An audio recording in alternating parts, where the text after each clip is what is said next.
Hey there, drowsy historian here. Tonight we're heading somewhere truly dreadful. Not a battlefield or a torture chamber, but something far more personal. You are a woman in Whitechapel in 1888. Congratulations! You've been assigned the hardest difficulty setting in Victorian London. The pay is non-existent, the air smells like wet chimney smoke and spoiled meat, and every man who looks at you is either a threat, a preacher, or both. You share a bed with strangers, a street with pickpockets, and a city with something much worse. A killer who is very good at his job, and very bad for yours, which is trying to stay alive. So before the gas lamps flicker out, and your story is reduced to a chalk outline and a misspelled name in the illustrated police news, go ahead and like the video and subscribe, but only if you enjoy falling asleep to these grim bedtime stories. Leave a comment with where you're listening from and what time it is. I like knowing who's out there quietly unraveling with me. Now settle in, close your eyes, and don't look behind you. Let's begin. You wake up to the sound of coughing, not your own surprisingly, but someone else's, wet, phlegmy, and close enough to land in your hair. It's still dark out, or maybe the window is just too soot-streaked to let in any actual light. The single candle stub burned out sometime last night, and you didn't have the coin to replace it. So now you lie there, half frozen under a wool blanket that smells like every bad decision made in this room before you ever arrived. The mattress isn't a mattress. It's a flattened bag of straw that gave up on offering comfort years ago. It crunches slightly as you move, and something under it shifts. You decide not to investigate. Your back aches, your joints protest, your stomach mutters threats. You slept in all your clothes, not for modesty, but because the room is barely above freezing, and your coat was stolen last week by someone who probably needed it more than you. You're wearing 2 skirts, both torn. Your blouse has a missing sleeve, and your boots, if we're still calling them that, have taken on water from some invisible leak in the ceiling. When you sit up, your hair sticks to the damp wall beside you, like it's trying to make a run for it. The room, technically, is yours, meaning you pay a few pennies a night to exist in it. It's about the size of a coffin with ambition. There's no toilet, of course. That's down the hall, shared by 13 people, and cleaned approximately never. You get your privacy in the same way people get silence in a riot, by pretending really hard. The woman in the next room over has a baby that cries like it's narrating the end of the world. The man across the hall drinks until he forgets what doors are for. You know this because last week he mistook your room for his, and you're still not sure whether he was more embarrassed or angry about the mistake. You didn't ask to live in Whitechapel, no one does. But the rent is low, the landlords are blind to crime, and no one bothers asking what you did before you got here. There's no backstory required, just coin and the ability to duck. The streets outside are narrow, twisted things that feel more like alleyways than roads. Gas lamps throw long, flickering shadows across the cobblestones, and every surface feels damp, even in summer. The fog doesn't just hang in the air, it clings to your clothes and gums up your lungs. Sometimes it smells like smoke, sometimes sewage, and sometimes blood. You learn not to ask. You wash your face in a cracked basin with water that's been sitting since yesterday. It's cold enough to make your teeth ache. You chew a crust of bread that could double as a blunt weapon, left over from a street vendor who took pity on you, or mistook you for someone else. Either way, you're grateful. Breakfast is not guaranteed. Most mornings you run on tea if you can find a shop that lets you linger long enough for the steam to thaw your fingers. Sugar is a luxury, milk is a myth, hunger is standard. You don't own a mirror, a blessing really. There's no need to confirm what you already suspect. Your cheeks are hollow, your lips are cracked, your fingernails have grime under them that no amount of scrubbing will remove. You've aged 5 years in the last 12 months, but you're alive. For now, that's more than some women in your position can say, especially lately. You step into the hall, careful not to wake anyone, though the creaking floorboards have a personal vendetta. Someone has vomited on the stairs again. Someone always does. You sidestep it with the grace of experience. Outside, the city is already moving. Carts rumbling, children shouting, boots stomping in the muck. You wrap your shawl tighter around your shoulders and brace yourself for another day of walking the line between survival and disappearance. Because in Whitechapel in 1888, you don't get to coast. You hustle, you scrape, you exist in the cracks. You're not important enough to be protected and not invisible enough to be safe. You're seen just enough to be blamed. And lately, being a woman here doesn't just mean being poor or cold or tired. It means being hunted. But that comes later. For now, you force your legs to move, step by step, out into the fog, into London, into the waiting mouth of the city, which never stops chewing. Let's talk about your career prospects. Brace yourself because they're dazzling, in the way a train is dazzling before it hits you. You have options, technically, but they're all variations on a theme: exhaustion, injury, and the slow erosion of whatever dreams you foolishly brought with you to London. There's no such thing as a good job, just one that hasn't maimed you yet. The factories are always hiring, which is Victorian for "we expect some of you to die." You could work 12, maybe 14 hours a day, hunched over a sewing machine, in a dim room, thick with lint and grief. You'll breathe in cloth dust until your lungs resemble mothballs and develop a cough so persistent it starts to feel like company. If you're lucky, you'll just ruin your eyesight. If you're unlucky, the machine will catch your sleeve, or your hair, or your entire arm, and suddenly you'll be out of a job and short a limb. Management will step over the blood and ask someone else to finish your shift. If that sounds a bit too fast-paced, there's always the laundries. Wet linen, steam, and lye, a delightful trio that will blister your hands until they look boiled. You'll spend your days dragging soaked sheets through heavy rollers, burning yourself on cracked iron boilers, and wondering how it is that water can leave you so parched. The soap eats your skin. The heat steals your breath. Your nails turn black. You are paid pennies to develop arthritis early and die damp. You start dreaming about dry air the way others dream about romance or leisure, both of which are, of course, luxuries well beyond your pay grade. Perhaps you're the domestic type. Maybe you like the idea of living in someone else's house, cleaning someone else's mess and smiling at someone else's rudeness. You'll work as a maid, which means rising before dawn and collapsing long after dark. You will scrub floors until your knees ache, polish silver you'll never afford, and empty chamber pots that defy human biology. The mistress will hate you for being young. The master will leer at you for the same reason. If you're clever, you'll dodge his advances. If you're not, you'll be dismissed, pregnant, disgraced, and decidedly unemployed. And then there's the fallback option. The one always available, always waiting, always whispered about but never named out loud unless someone's angry. The streets. You can sell flowers or matches or rags, but those don't pay. Not enough. Not really. If you want to eat and keep a roof over your head, even a terrible roof, then eventually the only commodity you have left is yourself. Men will find you. Some will be gentle, most won't. They'll pay you in coins, sometimes in buttons or lies, and they'll leave you bruised in ways that don't always show. If the police catch you, they'll fine you. If they don't, they'll sometimes join in. Either way, you'll walk away humiliated and still hungry. And make no mistake, no matter what job you choose, you'll be paid less than a man. Less than a boy, even. A 10-year-old chimney sweep makes more than you do, and he gets to work in the sunlight. Your labour isn't valued, your pain isn't noticed. You are the invisible gears in the machine, the part no one oils, the part that grinds until it breaks. And when it does, they'll just replace you with another girl who hasn't yet learned how bad it gets. Maybe you try to make ends meet by working a few jobs at once.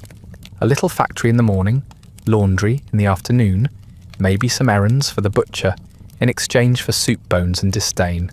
But your body isn't built for this kind of repetition. Your back seizes, Your feet swell. You lose track of how many days have passed. You find yourself forgetting your own name when someone shouts it. There's no time to rest, no space to dream. You live hand to mouth, and sometimes the hand is empty. Still there's pride. Of a sort. You're working, earning, surviving. Some days that feels like enough. Other days, it feels like a very long joke that no one told you the punchline to. You see the wealth around you. In carriages, in silk dresses, in windows full of food you can't afford to smell too long. And you wonder what life is like for a woman on the other side. Not a lady. You'll never be a lady. But maybe someone with clean sheets and a back that doesn't scream when she bends. But that's a fantasy. And fantasy doesn't pay rent. So you tie your skirt tighter.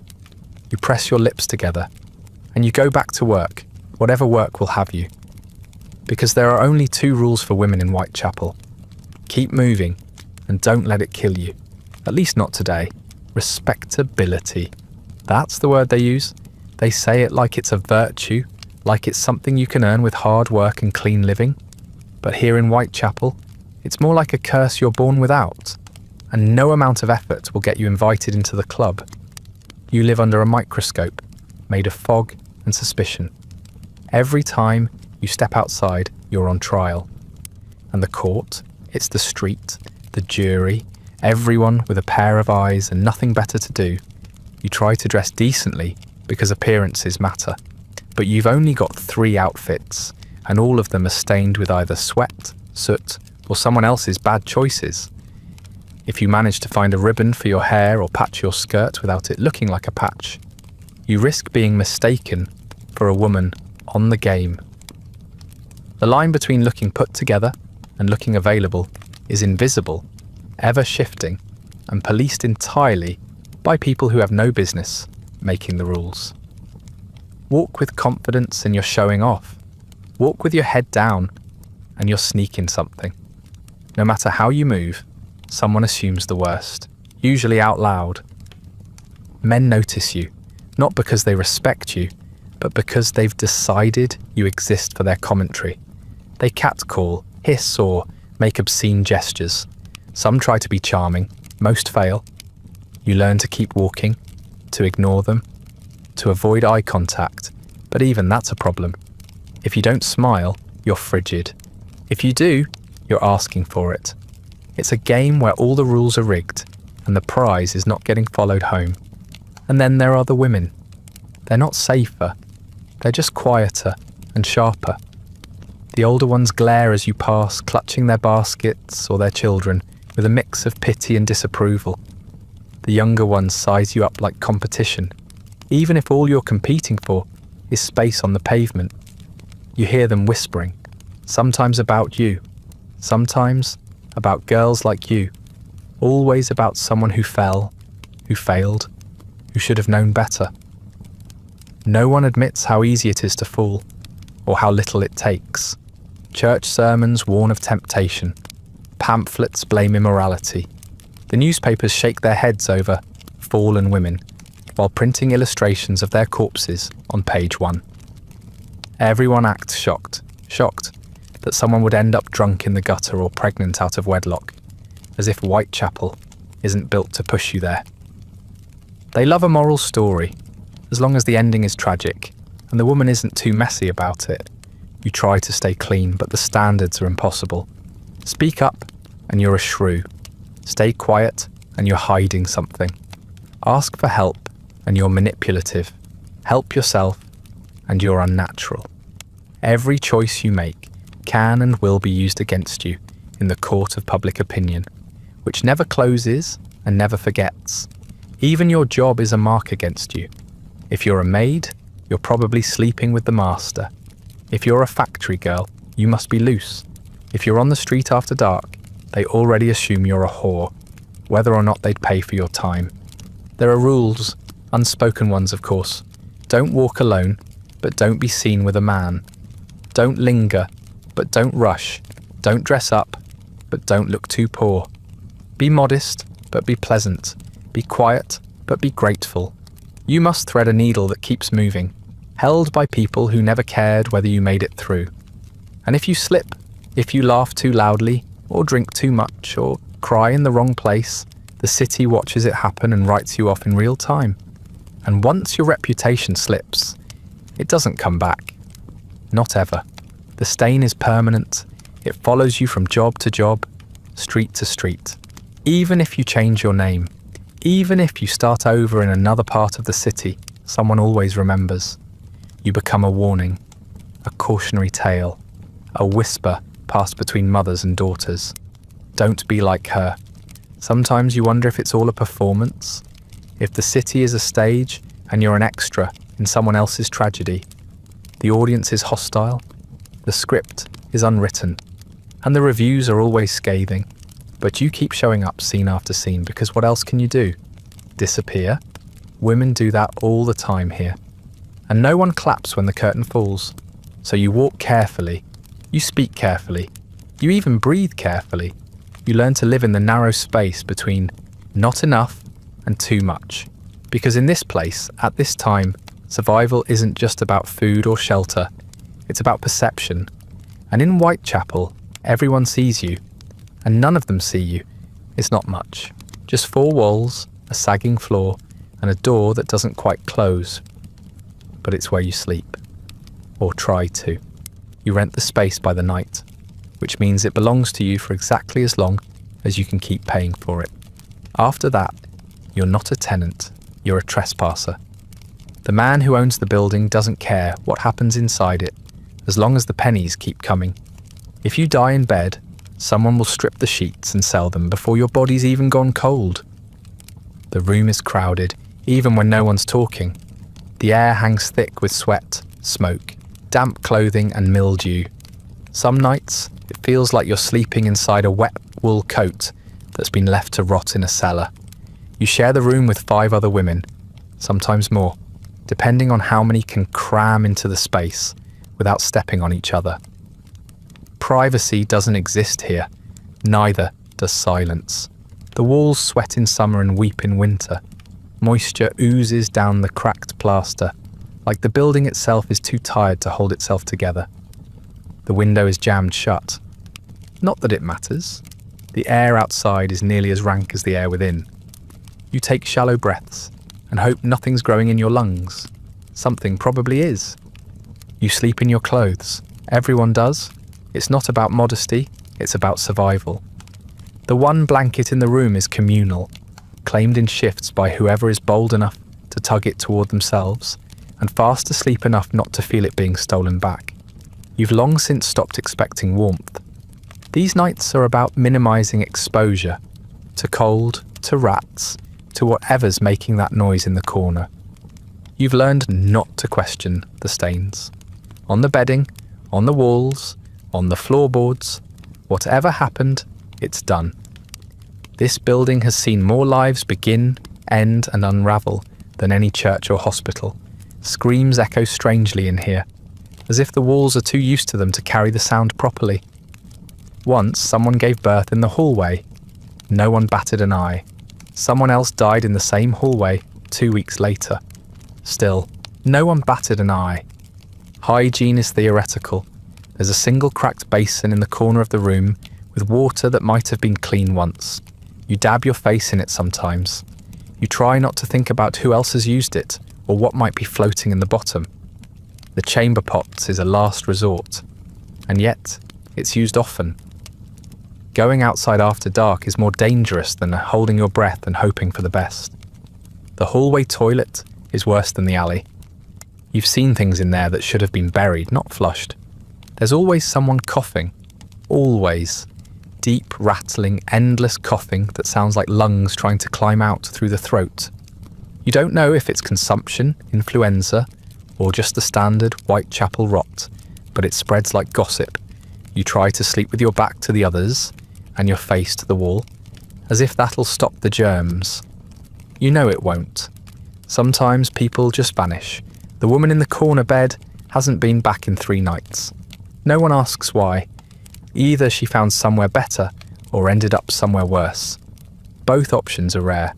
Most people just fade slowly, right where they are, until the room swallows them and fills the space with someone else.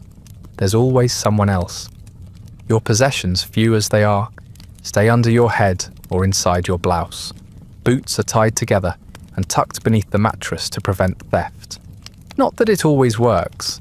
You once woke to find someone easing your shawl out from under your arm. You made eye contact. They didn't stop. You didn't either. There's an understanding here. If it's not nailed down or bleeding, it's fair game. And yet, for all its horrors, this place is still safer than the streets. At least here, someone might notice if you scream. They might not help, but they'll notice. It's the thinnest kind of protection. But in Whitechapel, thin is all there is. These walls might be rotting, but they're still walls. You've slept outside before. You've felt what it's like to be completely unguarded. You'd rather take your chances with fleas and strangers. So you curl up, eyes half open, mind half alert, listening to the creaks and coughs and mutters of the night. You sleep just enough to function and not enough to dream. And when morning comes, if it comes, you rise again. Because in a place like this, survival means accepting that home doesn't mean comfort. It just means you're not dead yet. You don't remember the last time you felt safe. Not really. Not that passing sense of relief when a door locks behind you, or the flicker of calm when a crowd disperses. But actual safety, the kind that lets your shoulders drop and your breath slow. That feeling doesn't exist here. Not for you. Not in this life. Not in this body. You're a woman in Whitechapel, and that means danger is your default setting. It starts with the small things. The way a man's eyes linger too long when you pass by. The way his hand brushes your hip when there's plenty of space on the street. The way your boss stands too close, behind you, as you scrub the floor. You learn early that everything is a test, a slow, constant negotiation of space, tone, posture, and silence. Smile and you're leading him on. Don't and you're being difficult. There's no right answer, only varying levels of risk. Your employer, if you have one, doesn't think twice about using his position to get what he wants. A touch here, a comment there, a threat dressed up as a compliment. You need the job. He knows it. That gives him power. And he uses it, the way every man does when no one's watching. Or worse, when everyone is and no one cares. If you push back, you lose your position. If you stay quiet, you lose a piece of yourself. The choice is yours and both options are wrong. Your landlord is the same. Rent is due whether you've worked or not, whether you're sick or not, whether you're bleeding or begging or both. Sometimes he hints at a discount, but the cost is higher than anything you'd pay in coin. A refusal might mean eviction. An agreement might mean something worse. Either way, he's not the one who'll suffer. You are, because here, men don't face consequences. Women do. If you're married, and many are, whether by hope or desperation, the danger follows you home. It sleeps beside you. It shares your food. It tells you to smile more. A husband can beat his wife, starve her, humiliate her, and still be seen as the victim if she dares complain. The law says he owns the marriage. Some believe he owns you. Neighbours hear the fights. Sometimes they intervene. More often, they just shake their heads and close the shutters. Because it's none of their concern. Because they don't want trouble. Because deep down, they think you probably deserved it.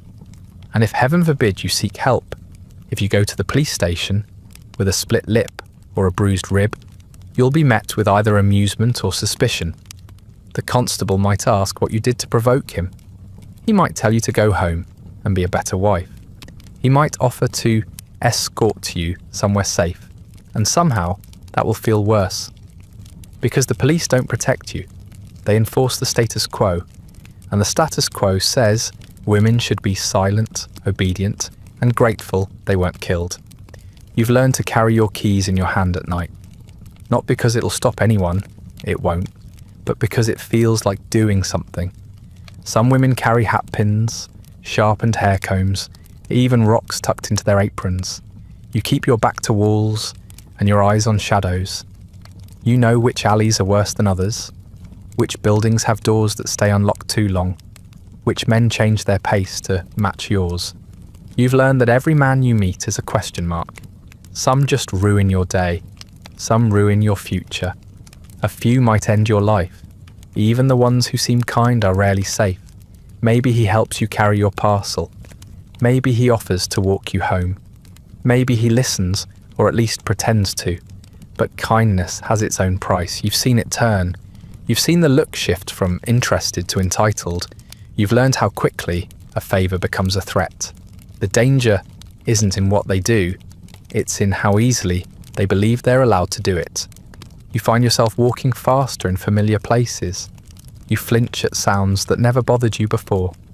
You double-check every locked door and still lie awake, heart racing, convinced it wasn't enough. You've started pretending you have somewhere to be, someone to meet, something in your pocket that might matter. You've started shrinking yourself, not physically, because there's not much left to shrink, but in presence, in voice, in confidence, because smaller things are harder to notice.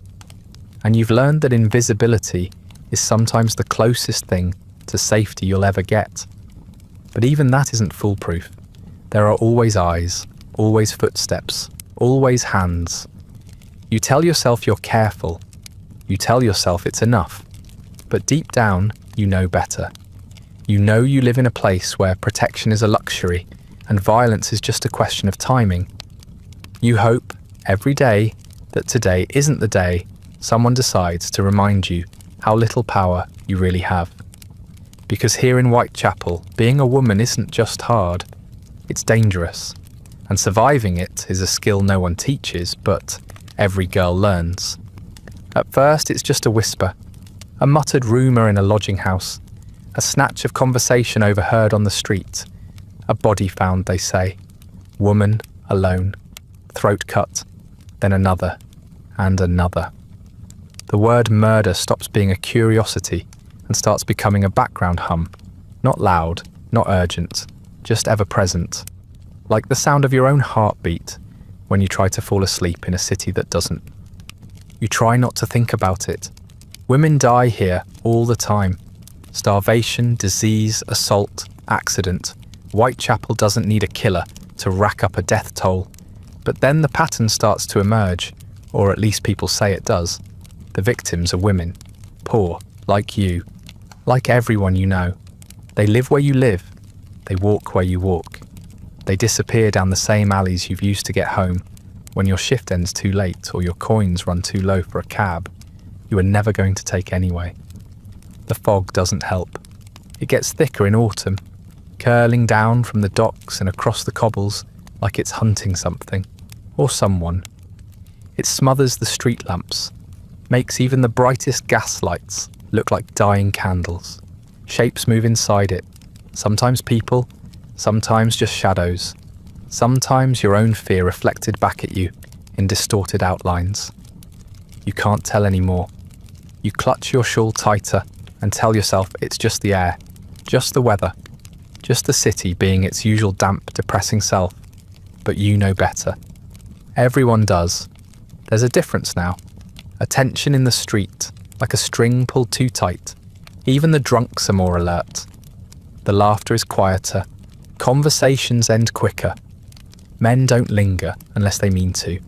And women move faster, always glancing back over their shoulders. You do too. The newspapers, of course, are delighted. They've turned it into a show, a serial drama with bloody headlines and lurid drawings, cheap ink soaking into cheap paper, printed fast and sold faster. They give the killer a name, Jack the Ripper. A ridiculous name. It sounds like a vaudeville act or a carnival trick, but you can't laugh at it. Not when you've seen what he's left behind. Because the stories aren't just stories anymore. They're real, and they're close. You knew one of the victims. Not well, but enough. You'd seen her in the breadline. Heard her voice once or twice when she was scolding a boy who tried to pick her pocket. And then just like that, she was gone. Pieces of her left in a doorway, a name printed in bold type, and then forgotten by the next week's headlines. The fear is worst at night. Always night. You never really liked walking home in the dark, but now it feels different. Every corner could hide a man. Every footstep behind you feels too steady. Every sound, a cough, a laugh, a dropped bottle, sets your nerves on edge. Your heart beats louder in your ears than your own thoughts. You try to remind yourself you've made it this far, that you're careful, that he's probably not looking for you, but you don't believe it. You start making changes, you walk different routes, you avoid certain alleys. You try not to be alone, though most of your friends are just as broke and just as scared as you are. Some have started carrying blades, small ones tucked into sleeves or garters. Others stay inside, choosing hunger over risk. You envy them in a way. You can't afford that kind of fear. You have to work, you have to walk, you have to survive. And there's the real horror. Not that a man is out there killing women, but that no one is stopping him. The police are always a step behind, when they bother stepping at all. They issue statements, they offer vague assurances, they patrol after the bodies are cold and the ink is dry. But you've seen how little they care. You've seen how easily they dismiss women like you, as if your lives aren't worth solving. So you try not to think about him. You pretend you're safe. You put your head down and keep walking, because what else can you do? You're not a heroine in a mystery novel. You don't get rescued. You get ignored until you don't.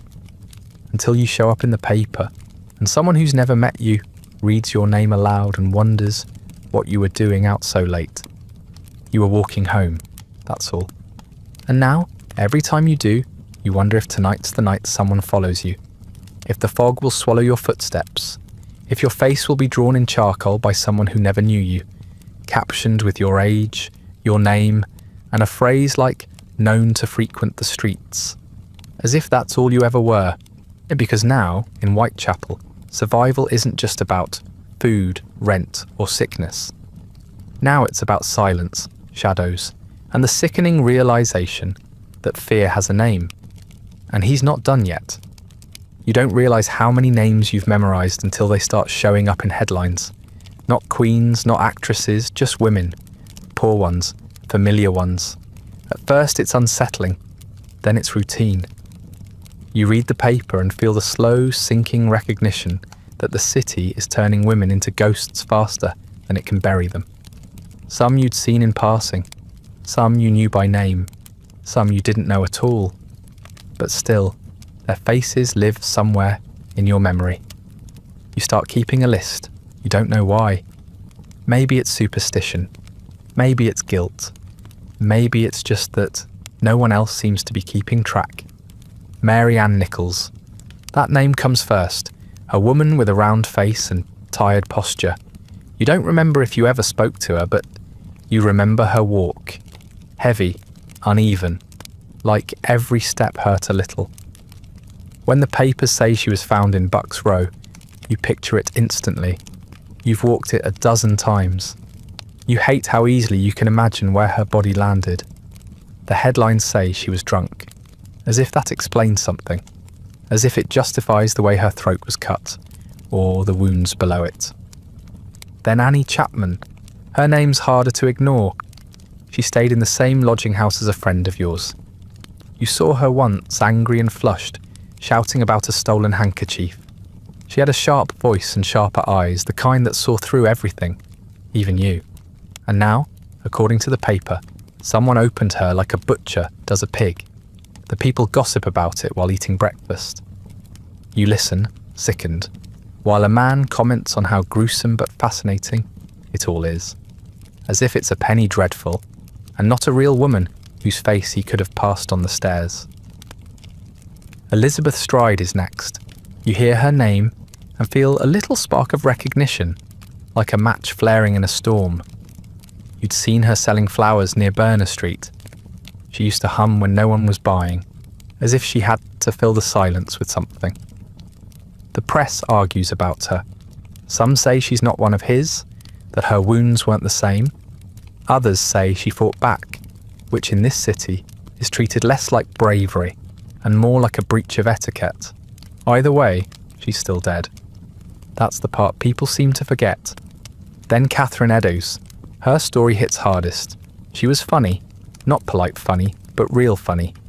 Rude, loud, quick with a comeback.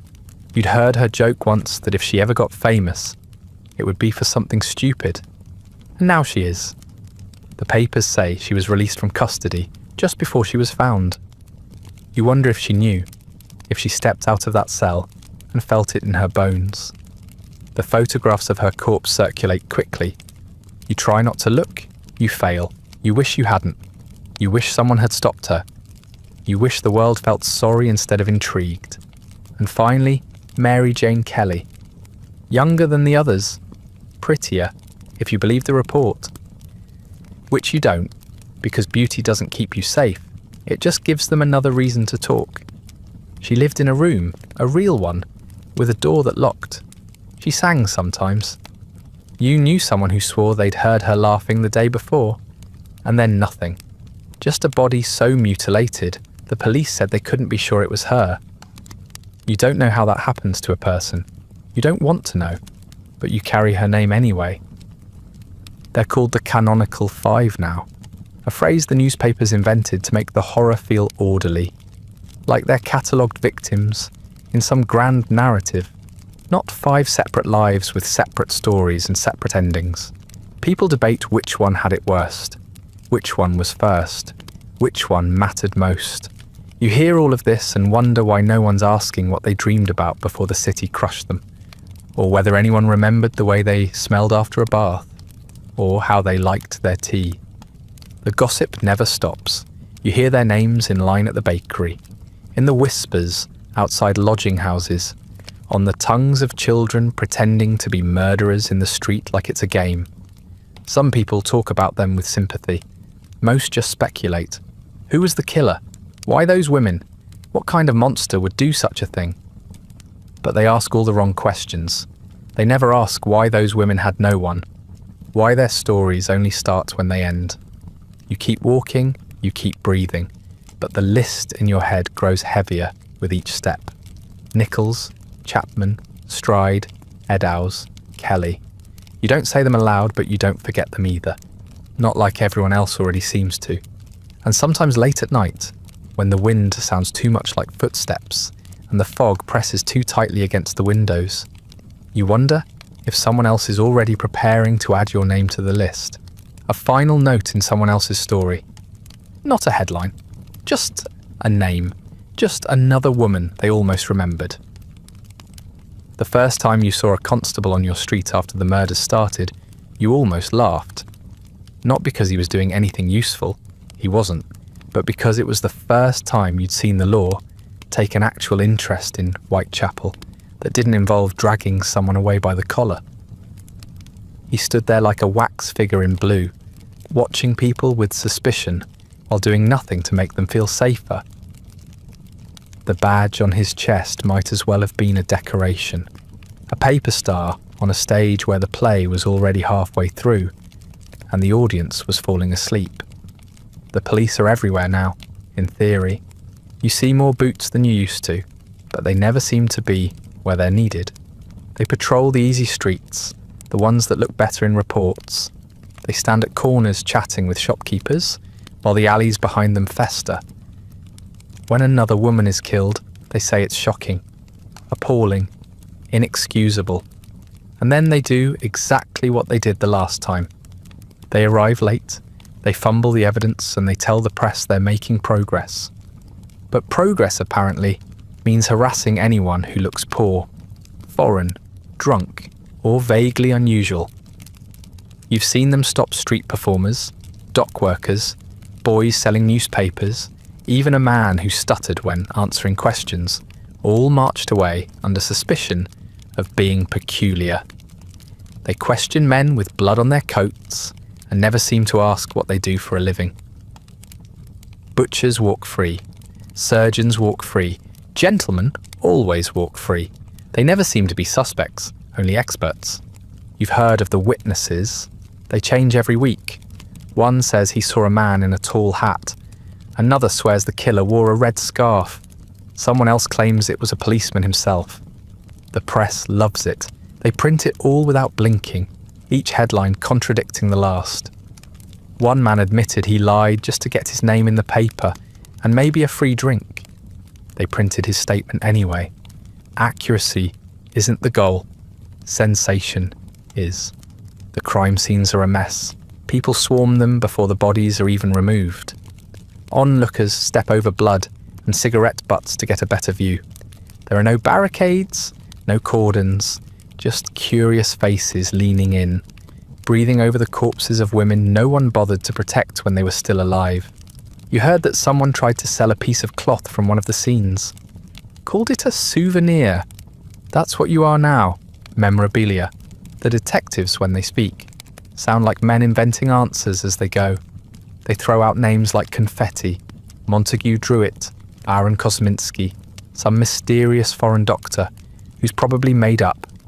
They argue about handwriting samples and anatomical skill. They hold meetings, sketch theories, shuffle papers. Meanwhile, women die. Quietly, predictably, in the same few streets. It's not that the police can't stop him. It's that they never cared enough to learn how. You've watched women get questioned, victims who lived, or almost did. The tone is always the same. What were you doing there? Why didn't you scream? Were you drunk? Were you working? They never ask what the man looked like, how he moved, how he made them feel. They don't care about the answers. They care about the story they're already planning to tell. The police commissioner is under pressure now. His name's in the papers nearly as much as the killer's. But pressure doesn't mean action. It means appearances. It means photo ops and vague statements. It means calling in outside help, so they can say they're being thorough. They've even consulted clairvoyants and palm readers. You wish that were a joke. It isn't. When the system fails completely, it reaches for magic. You are not a priority. You're not even a person to them. You're part of a problem they'd rather blame on society, or alcohol, or moral decay. They don't patrol your streets to protect you. They patrol them because it looks good. And if you turn up dead, they'll chalk your name on a board and move on to the next woman foolish enough to think walking home should be safe. Sometimes you wonder if they're using you. Not directly, not as individuals, but collectively. If your life is the bait, if the reason that they let this keep happening is because they're hoping to catch him in the act. Another dead woman means another clue, another headline, another excuse to keep spinning their wheels. Meanwhile, you walk faster. You carry your keys tighter. You pray for daylight, even when it's raining. Because every moment you're alive in this city feels like a gamble someone else is profiting from. And if you end up in the paper, it won't be because the police saved you. It'll be because they failed again and made it look like they were trying. By now, you've stopped expecting the truth from the newspapers. They don't print it, they perform it. They twist it into something people will pay to read with their morning tea and buttered bread, assuming they can afford either. The murders have become front-page fixtures, not because the victims mattered, but because the spectacle does. Panic sells, and Whitechapel, once a blur of smoke and survival, is now a stage lit by gaslight and soaked in ink. It starts with names. The victims had them, of course, but those are quickly replaced with labels. Another unfortunate, a woman of the streets, a well-known character in the area.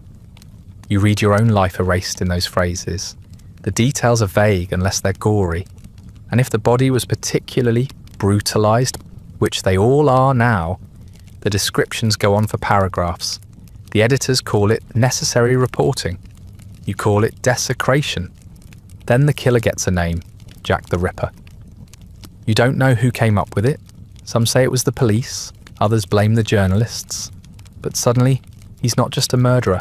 He's a character, a legend, a brand. The press prints letters they claim he wrote, signed in red ink with a flourish, as if the man who rips women open has a sense of dramatic timing and penmanship. You suspect half of it's made up. Doesn't matter. It sticks. The public eats it up. The letters are published with flair. Blood-red headlines, mock handwriting, even fake stains. Some say he's taunting the police. Others say he's promising more bodies. You read them once and feel sick. You read them again and feel worse. Because whether they're real or not, they're working. People are talking about him more than the women he kills. They know Jack. They don't know Mary Ann or Annie or Catherine, just Jack. Like he's an old friend with a dark hobby. Illustrators go to work immediately. They sketch the crime scenes with obsessive detail, using descriptions from witnesses and whatever their imagination supplies. You see your own lodging house in the background of one. Another shows a woman with her throat cut, eyes wide open, blood spilling down a gutter you recognise. It's not a news article, it's a horror show, and the morning edition flies off the stands before you've even finished your bread. Some newspapers try to outdo each other. One claims the killer is a surgeon. Another suggests he's a lunatic escaped from an asylum.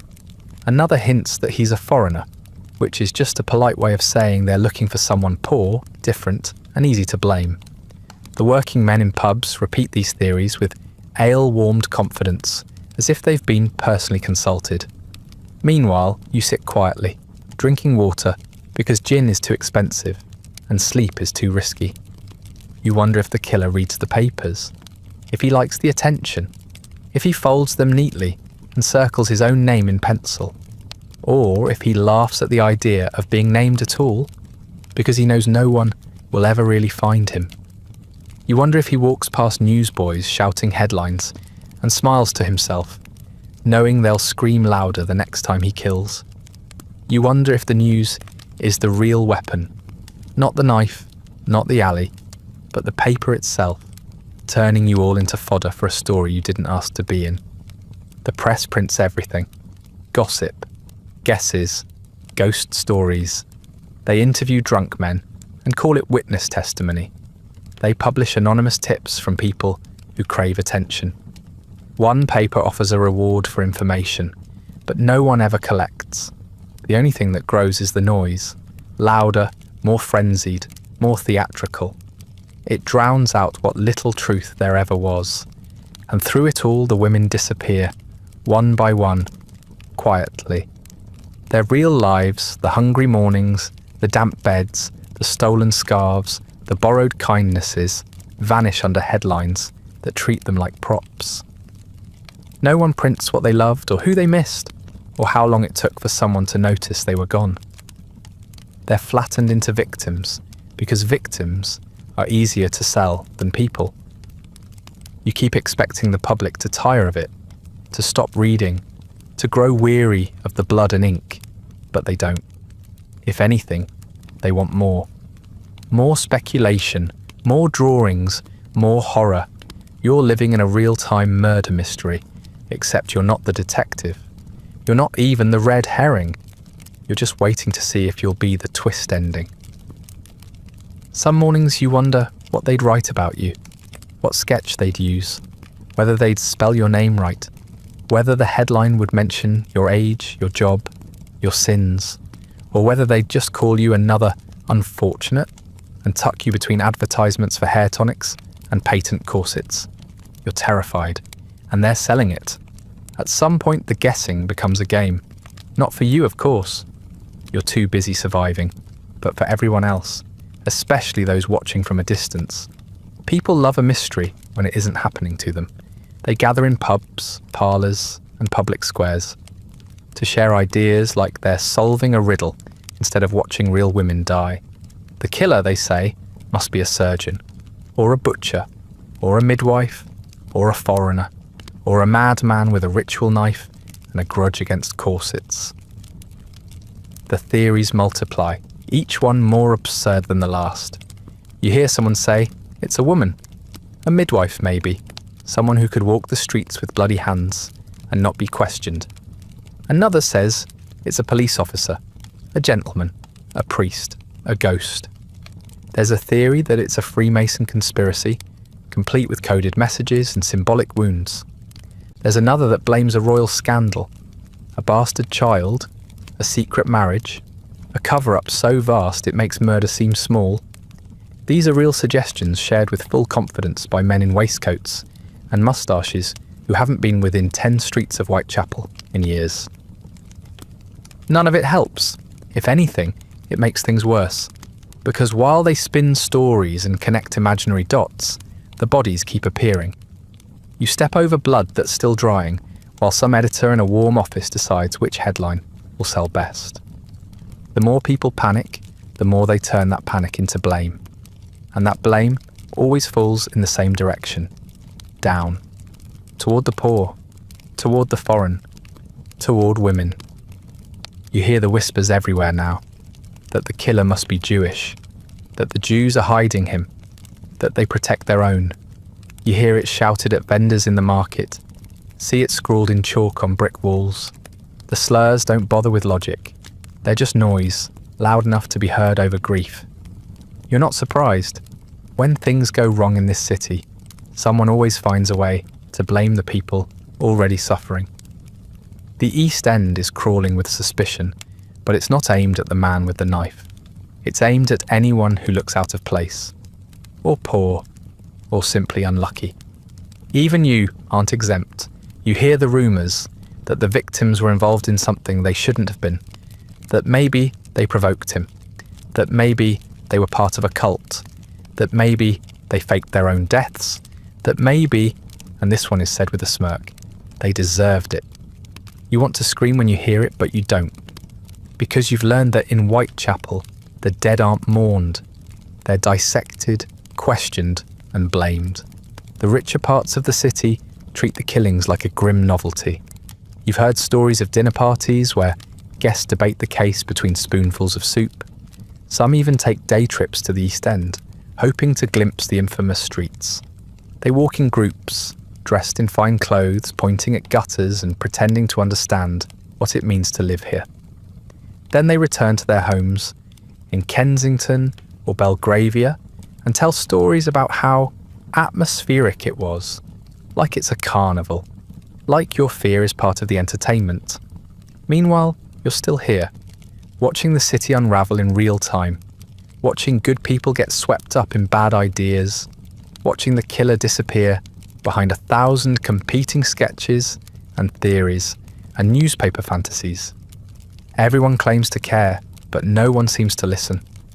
No one asks what it's like to live in this place with this threat, to walk through the same streets where your friends bled out and try to carry on like normal.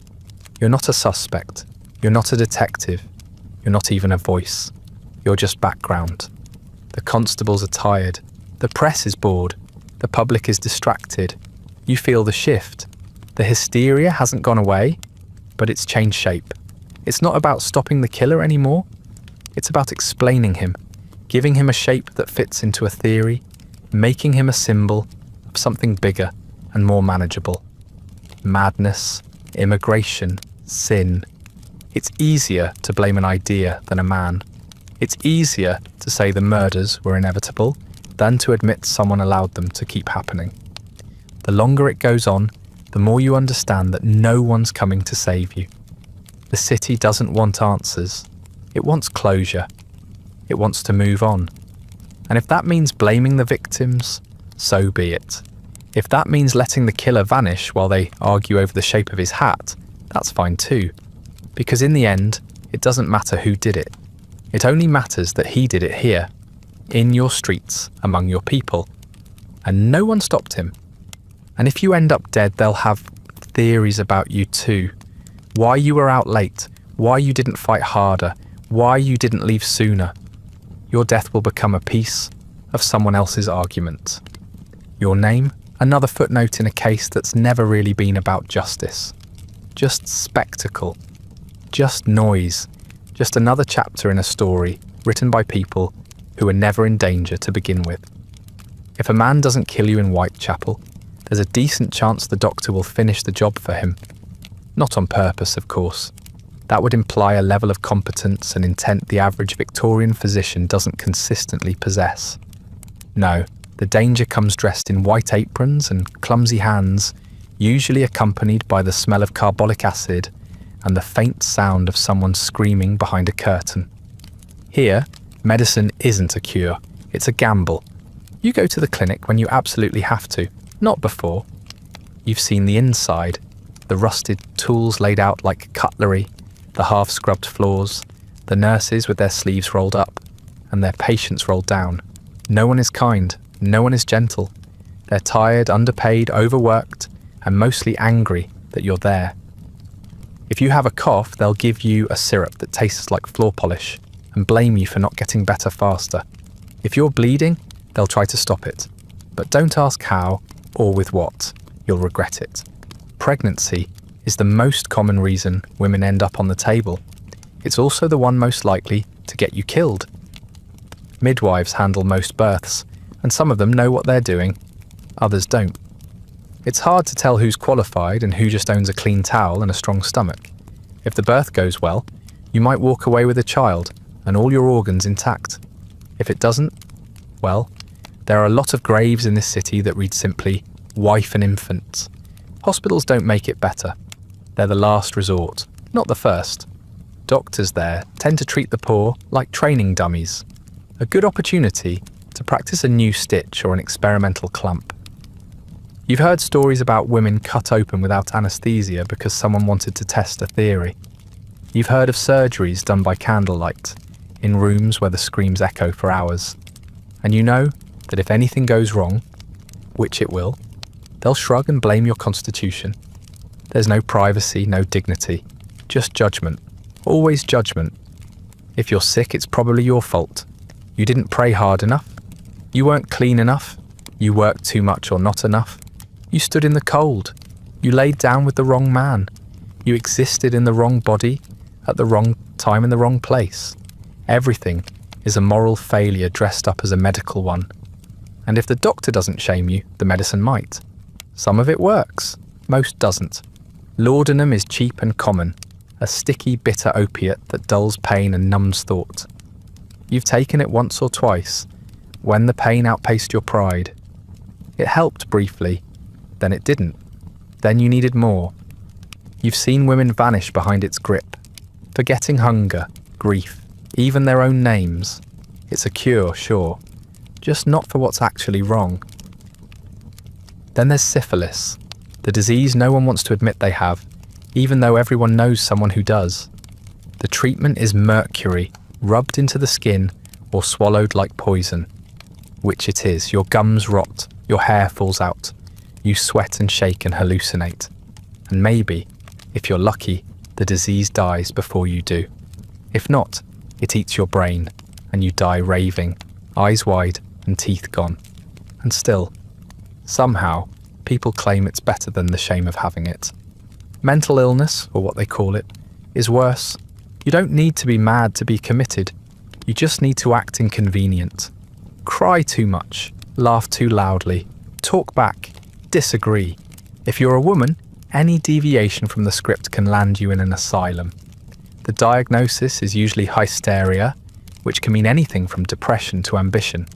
Once you're inside, you're not a person anymore. You're a patient, and that's the same thing as a problem. The treatments range from terrifying to pointless. Cold water baths, bleeding, isolation, electrotherapy, being strapped down until you stop resisting. If you're quiet, they say you're improving. If you're loud, they sedate you.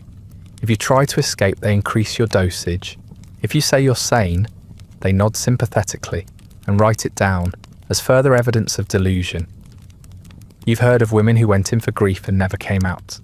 You know a girl who disappeared after telling a midwife she was hearing voices. Not angry ones, just voices. She never came home, no funeral, no explanation. Someone said she was sent to a private facility. Someone else said she died of nervous exhaustion. You don't know what that means. You just know that no one looked for her. And so you stay quiet. You live with the aches, the fevers, the terrors that come in the night. You don't tell anyone when something feels wrong. You drink broth, chew dry bread, and sleep when you can. You rely on neighbours, on old women with herbal knowledge passed down like secret spells. You avoid doctors unless you're already half dead, because once you're in their care, that second half tends to go quickly. Here, illness is just another way to vanish. And treatment is just another name for suffering that doesn't leave bruises. It would be easier to give up. Some mornings you think about it. Not in any dramatic way, Not with a note or a final goodbye, just in the quiet, exhausted sense of not getting up, of staying in the bedroll or the corner or the cold slab of floor you've claimed for the night and letting the city pass by without you. But then someone knocks on the door, or the baby next room over starts crying, or the bread seller calls out from the street, and somehow your legs move. There's no safety, not really, but there are patterns that feel like it. People you trust, routines you've carved out of chaos. You know who to avoid, which streets to walk, which neighbour will watch your things if you need to step away. You know who's had your back before, and who will again. You know the difference between a stranger's glance and a friend's nudge. These things don't protect you, but they keep you upright. And sometimes there are women, real ones, strong ones, not the ones from the papers, not tragic or scandalous or reduced to headlines, but flesh and breath and fire. They are midwives who've seen 100 births and can deliver a child in the dark with nothing but their hands and a prayer. They are matrons in boarding houses who keep lists in their heads of which girls are missing, which ones are in trouble, which ones need a little extra porridge.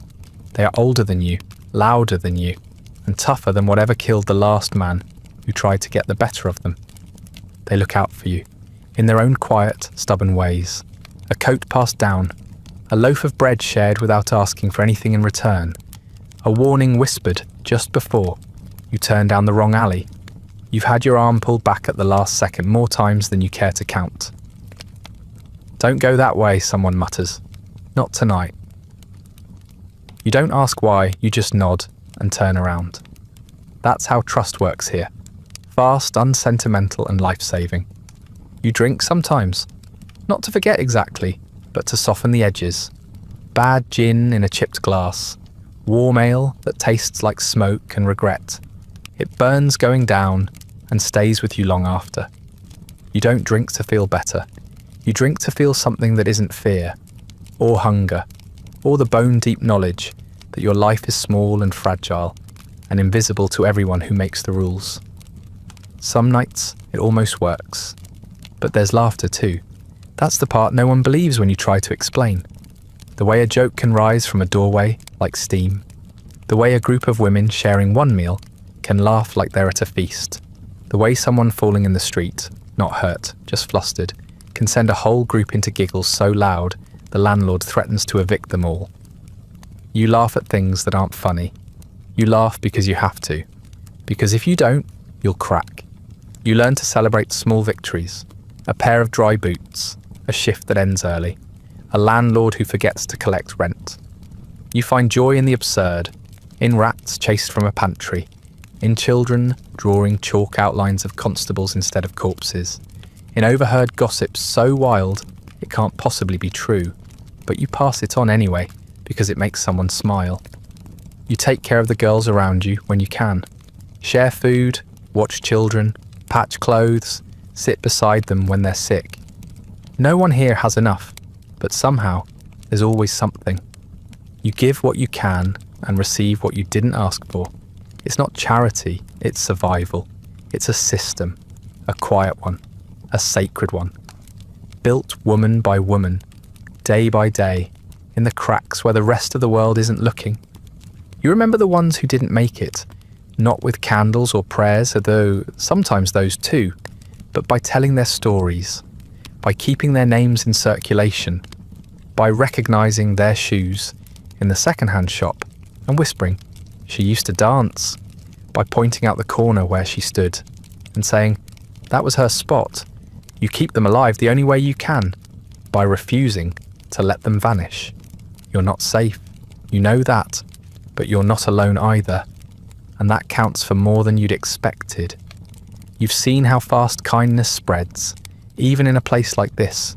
You've seen how a loaf of bread turns into a meal for 5, how a warning shouted in the dark becomes a net that catches someone who would have fallen, how women, beaten down, tired, afraid, still reach out to each other with open hands. You survive, not because you're strong or smart or lucky. You survive because someone else helped you once, and now you help someone else. It isn't fair, it isn't enough, but it's something. And in Whitechapel, something is more than most people get. You've walked this way 100 times before, maybe more. The street isn't marked on most maps, but your feet know it by memory. The dip in the cobblestones that catches your step, the crooked gutter where rain always pools, the door with the missing knob that someone stuffed with rags last winter. It's a narrow cut-through between two rows of buildings, quicker than the main road, and usually quiet. You always move fast through it, out of habit more than fear, but tonight feels different. It starts with nothing, just silence, the kind that presses in on your ears and makes every breath sound too loud. You look up and see the gas lamp flickering weakly at the far end of the lane. The light sways like it's second-guessing itself. The fog is heavier than usual, thick, low, hugging your ankles. You tell yourself it's fine, that the weather is just being dramatic, that you're tired and imagining things. And then you hear it, footsteps, not yours, not an echo, behind you. They're soft, measured, not hurrying, just close enough to notice, just steady enough to feel intentional. You slow down slightly. So do they. You speed up. They stay with you. Your stomach tightens, not all at once, but in a slow, creeping way, like something cold sinking down through your ribs. You don't want to look back. Looking makes it real. Looking confirms something is there, or worse, confirms there's nothing. That the fear is yours alone, growing like mold in the back of your mind. But you can't help it. Your body betrays you. You glance over your shoulder. No one, or maybe someone, a shape half-formed in the shadows, just out of reach. Maybe a man, maybe a trick of the fog. You blink, and it's gone. Your feet pick up speed without asking permission. Not a run, not yet, just urgency. You reach into your coat pocket, even though you know there's nothing there. A handkerchief, a key, a coin, none of it useful. You curl your hand around the key anyway. Not because it'll help, but because it gives your fingers something to do. The footsteps are still behind you. You turn left at the end of the lane, back toward the more familiar part of Whitechapel. Though familiar doesn't mean safe. There are fewer people out tonight. You don't know if that's good or bad. Fewer witnesses, fewer distractions, fewer places to hide. You pass a shuttered bakery, a boarded-up alehouse, a stack of crates that someone once called home. You look for open doors, lit windows, anyone awake, and find nothing. The footsteps pause when you do, resume when you move again. You tell yourself it's fine, that it's just someone else walking home, that not everyone in London is dangerous. That fear is a habit now, one that rattles inside you like loose change, always ready to spill. You tell yourself a lot of things you don't believe. You take a shortcut you haven't used in weeks, a narrow passage behind a butcher's shop, the kind of place that smells like meat and metal even in the dead of night. Your boots scrape against broken glass. You whisper a curse under your breath and keep going. The fog follows. So do the footsteps. Now you're running, not flat out, not yet, but enough that your breath comes faster, enough that your vision narrows. Your heart punches against your ribs like it's trying to break out. The alley opens into a small square. Empty. Too empty. You hesitate. That's the mistake. A sound, a close, sharp, deliberate, slices through the fog behind you. You bolt. No plan, no direction, just motion. Forward. Away.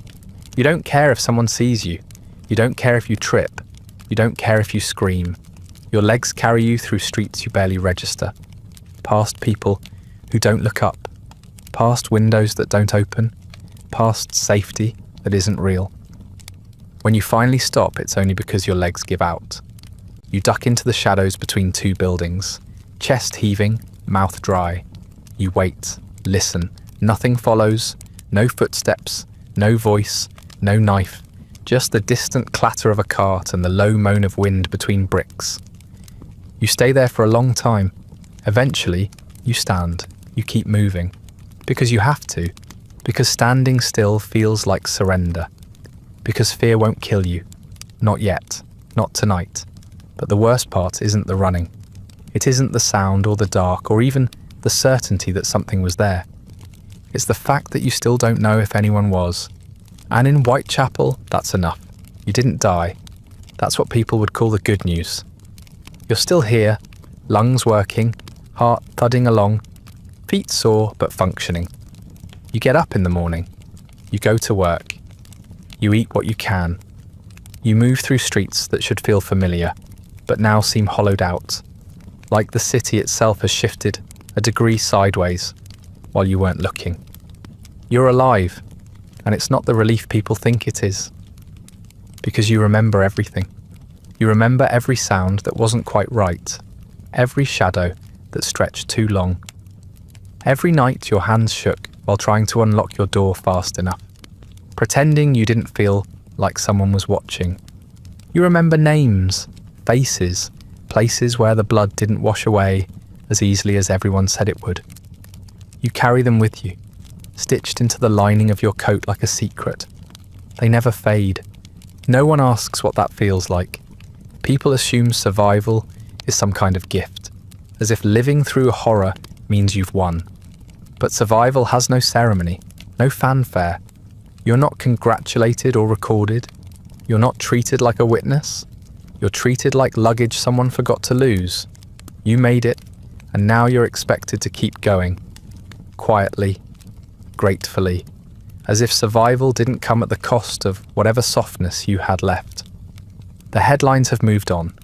The public has moved on. Even the police, tired, embarrassed, unwilling to admit they failed, have gone quiet. The killer might still be out there, but people don't whisper about him the way they used to. They talk about other things now. Elections, theatre, a scandal in the West End. The murders are becoming memory, then myth. You watch them decay in real time. Your story never made the paper. There was no sketch of your face, no name in bold letters, no speculation about what saved you. Because you weren't killed, you weren't interesting. You weren't a mystery. You were a woman who went home and woke up the next morning. And that, to most people, isn't a story. It's a footnote they didn't bother writing. Sometimes you think you should have said something, stood up, told your version, but you know how that ends. They'd question your memory, your motives, your sobriety. They'd ask what you were wearing, why you were out, who you were with. If you hesitated, they'd call you confused. If you didn't, they'd call you hysterical. You've heard it before, from other women, from other nights. You didn't need to be famous to be dismissed, so you keep it to yourself. You fold it inward, like laundry that never quite dries. You carry it in your posture, in the way you glance sideways when the street goes quiet, in the way your hands curl into fists without thinking. You don't cry, not really. You just feel tired. A kind of tired that sleep can't fix and food can't touch. The kind of tired that sinks into your bones and waits for the moment when it can take over completely. People still pass you in the street without noticing. Men still look. Women still judge. The city doesn't know who you are, and it doesn't care. You're not a headline. You're not even a statistic. You're just one of the ones who didn't vanish. That's not protection. That's accident. Coincidence. A bit of luck, maybe, but more likely timing. And you know better than to trust luck. The worst part is that you start to wonder what's wrong with you. Why you didn't scream. Why you didn't fight harder. Why you lived. As if survival needs to be justified. As if death would have been a cleaner ending. At least then people would have had something to say about you. A quote, a sketch, a guess. Now you're just here, breathing in a city that doesn't care whether you're breathing at all. You still pass the places where it happened. Not just where they died, but where you walked the same path. Same corner, same alley, same time of night. You look at those spots the way you look at bruises. Not because you want to, but because they remind you that something hit you and you're still standing. It's not comfort, but it is proof. You didn't die, but something did. Maybe it was your faith in other people. Maybe it was your sense of safety. Maybe it was the part of you that used to hum to yourself on your way home, or linger at the bakery to chat, or laugh too loudly with a friend in the middle of the street. Those parts are gone. What's left is leaner, quieter, more careful. You survived, but it changed you, and the change is permanent. This is what survival looks like. Not triumph, not clarity, just continuation. Just one foot in front of the other. Day after day, week after week, until one day, someone else's name makes the paper, and you don't even flinch. Eventually, the killings stop. Not with justice, not with closure, just silence. No one catches him. No trial, no confession, no final dramatic reveal. He simply disappears. Maybe he moved on. Maybe he died. Maybe he found a new name, a new city, a new way to vanish into the background, like smoke through a crack in the wall. The city shrugs as cities do. It doesn't need an ending. It just needs distance. And time, as always, keeps moving. The papers print fewer stories. The police stop holding meetings. The headlines shift back to royal gossip, foreign wars, and seasonal fashion trends. People breathe easier. They say it was a dark chapter. They say things are better now. You nod when they say it, even though you know better. Because while the fear fades from the newsstands, it doesn't leave the streets. You keep walking the same paths, past the same alleys, past the same corners where someone bled out and the city barely blinked. You walk faster than you used to. You check behind you more often. You carry your key in your hand, a little tighter, even when you're just going to the corner for bread. You don't call it fear anymore. You call it habit, but your body knows the difference. You still hear stories, not about him, not exactly, but about other men. Ones without nicknames, ones who don't get sketches in the paper. A girl is found near the docks, beaten and dumped. Another vanishes after a shift at the factory and is never seen again. A third shows up in pieces. No headlines, no citywide panic, just quiet tragedy, passed around like gossip and then forgotten. Because there's always another girl, another woman, another name that won't be remembered, another alley where someone closes their eyes and pretends not to hear it happen. You tell yourself the killer is gone, but you know the truth. It was never just one man. It was never just one knife. It was never just one moment. It was always the city that doesn't protect you, that doesn't believe you, that watches you disappear and blames you for the vanishing act.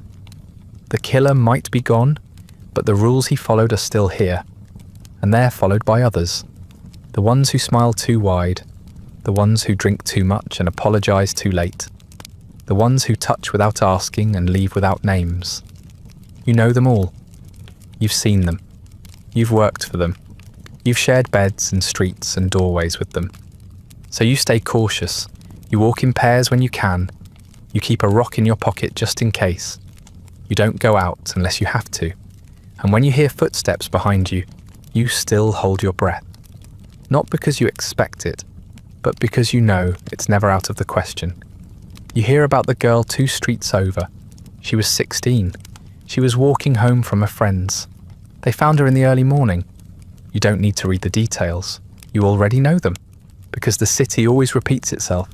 Same streets, same silence, same shoulder shrugs and tired police reports. The people around you sigh and say, "How terrible," and then ask what she was doing out so late. You say nothing, because there's nothing left to say. You remember the names, not just the famous ones, not just the canonical 5. You remember the women you met, the ones who lent you scarves, who split their food with you, who sang in the washroom when they thought no one could hear. Some are gone, some are still here, but different now, sharper, quieter. The city carved parts out of them, just like it did to you. You all survived. That doesn't mean you made it. You still work, you still sleep, you still eat when you can. You still laugh sometimes, though it catches in your throat more than it used to. And you still hope. For what? You're not exactly sure. Not for rescue, not for justice. Just maybe for a day when you don't have to listen so hard while you're trying to fall asleep. A day when you can walk home without rehearsing your escape route. A day when fear doesn't feel like an extra limb you've grown used to dragging around. But until that day comes, if it ever does, you do what women in Whitechapel have always done. You endure, you listen, you watch, you whisper names like prayers, and when another girl dies, you don't say it out loud, but something inside you already knew. The danger never left, it just got quieter, just long enough for people to pretend it was gone, but you never stopped hearing it. That's the end of tonight's slow, gaslit nightmare, where you survived fog, fear, poverty, moral judgment, and a city that watched women die and called it mystery. You lived somehow, though you're not sure. That's the triumph people make it out to be. If you're still awake, feel free to like, subscribe, and leave a comment about which part of Victorian London would have broken you first. The alley, the clinic, or the headline that misspelled your name. Sleep well, and maybe double check that your door's locked, just in case.